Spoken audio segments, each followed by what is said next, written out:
आप देख रहे हैं नेशनल वॉच, खबरों का खजाना।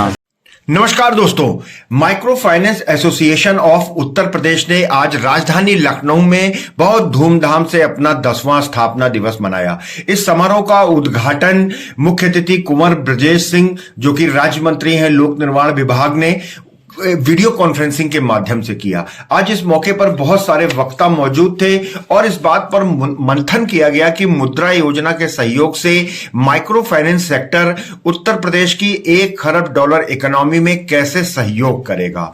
आज वक्ताओं में HR खान, जो पूर्व डिप्टी गवर्नर हैं भारतीय रिजर्व बैंक, वो मौजूद थे। बहुत सारी कंपनीज के CEO यहां मौजूद थे। देखिए, कुछ कंपनीज ने अपने स्टॉल्स भी यहां पर लगाए हैं।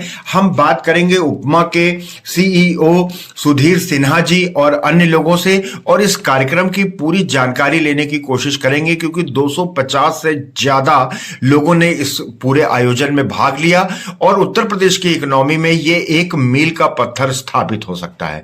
आइए बात। सर, सबसे पहले तो बहुत बहुत बधाई। उपमा के 10 साल आज पूरे हो गए हैं। सर, आज इस इवेंट में कौन कौन से स्पीकर्स आए हैं और किन किन सब्जेक्ट्स पे चर्चा हुई है? सर, आज स्पीकर्स में Shri HR Khan, former governor, deputy governor reserve bank of India, doctor Balu Chanchappa, regional director reserve bank of India Lucknow, Shri Prakash Kumar, deputy managing director SIDBI, doctor Sunanda Bose, general manager NABARD, और हमारे Shri Govind Singh ji, managing director Uttar small finance bank से आए थे। और आज जो हम लोग चर्चा करने का मुख्य विषय है कि सबसे पहले तो ये है कि हम लोग माइक्रो फाइनेंस स्टेट की $1 ट्रिलियन इकोनॉमी में कितना सहयोग कर सकता है, माइक्रो फाइनेंस अपने rate of interest, cost of pricing को कैसे कम कर सकता है। माइक्रो फाइनेंस एक सिर्फ लोन प्रणाली नहीं है, ये एक सोशल ऑब्जेक्टिव भी है।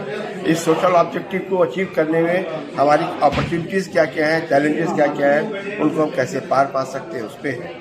अभी भारत सरकार नया एक्ट लेके आई है, पर्सनल डाटा प्रोटेक्शन एक्ट। उसके तहत माइक्रो फाइनेंस की क्या तैयारियां हैं, उसमें हम लोग किस तरीके से अपने आप को तैयार कर सकते हैं, ताकि अप्रैल 24 से जब ये एक्ट इफेक्टिव हो तो हम लोग उसमें उसके नियमों का पालन कर सकें। इन विषयों पर आज चर्चा के लिए ये वार्षिक संगोष्ठी आयोजित की गई है और इसमें तमाम वित्तीय क्षेत्र के लोग, कई कंपनियों के CEOs, MDs और माइक्रोसेफ कंसल्टिंग के MD, तमाम लोग आए हुए हैं और हम लोग इस पर आज चर्चा कर रहे हैं। मेरा नाम गोविंद सिंह है। मैं उत्कर्ष स्मॉल फाइनेंस बैंक का MD एंड CEO। ये उत्कर्ष स्मॉल फाइनेंस बैंक का हेडक्वार्टर वाराणसी में है। तो पूरे इस क्षेत्र में एक ही शेड्यूल्ड कमर्शियल बैंक जिसका हेडक्वार्टर है।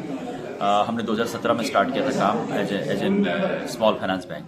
जैसे सुधीर जी ने बताया, उसके अलावा यहाँ पर आज मंत्री महोदय ने भी उनको टीम को एड्रेस किया। अपने हमारे एक रिटायर्ड कैबिनेट सेक्रेटरी भी यहाँ पर आए हुए थे। इसके अलावा तमाल बंदोबस्त हैं, जो कि इस जो मीडिया की तरफ से आप जानते हैं उनको, वन ऑफ द जर्नलिस्ट जो माइक्रो फाइनेंस और फाइनेंशियल सर्विस का अच्छा कवर करते हैं, वो भी यहाँ पर आए हुए हैं। तो सब लोगों का हमें आशीर्वाद मिल रहा है। जहाँ तक इस इवेंट का प्रश्न है, इसमें दो चीज़ें बहुत इंपॉर्टेंट होती है। एक तो हम देखते हैं कि पिछले 10 से 15 साल में इंडस्ट्री किस तरह काम किया है, नई चीज़ें क्या आ रही हैं आज की तारीख में, किस तरह से आप इम्पैक्ट देख रहे हैं।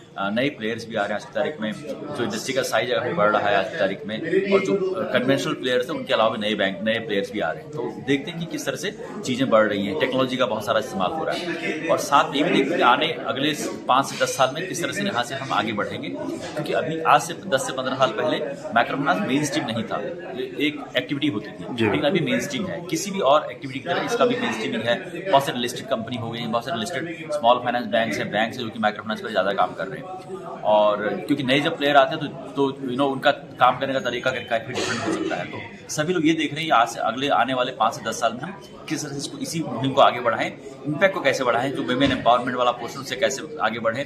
और जो माइक्रो फाइनेंस सबसे इंपॉर्टेंट पार्ट रहता है कि डबल बॉटम लाइन की इंडस्ट्री कहते हैं इसको। इसमें सोशल इम्पैक्ट और फाइनेंशियल इम्पैक्ट दोनों देखते हैं। आप फाइनेंशियल सस्टेनेबल तो होनी चाहिए, साथ में जो सोशल इम्पैक्ट है वो भी आना चाहिए। तो ये देख रहे हैं कि किस तरह से हम इस पर काम कर सकते हैं। और जो माइक्रो फाइनेंस का जो रोल है उत्तर प्रदेश को 1 ट्रिलियन इकोनॉमी ले जाने के लिए, GDP ले जाने के लिए, उस पर आप कैसे काम कर सकते हैं, क्योंकि उसका बहुत बड़ा योगदान रहेगा। क्योंकि आप जो सेल्फ एम्प्लॉयमेंट जनरेट करते हैं वो किसी भी इकोनॉमी के लिए बहुत इंपॉर्टेंट रहता है। तो उसमें भी देखेंगे कि किस तरह से और ज़्यादा इस पर काम कर सकते हैं।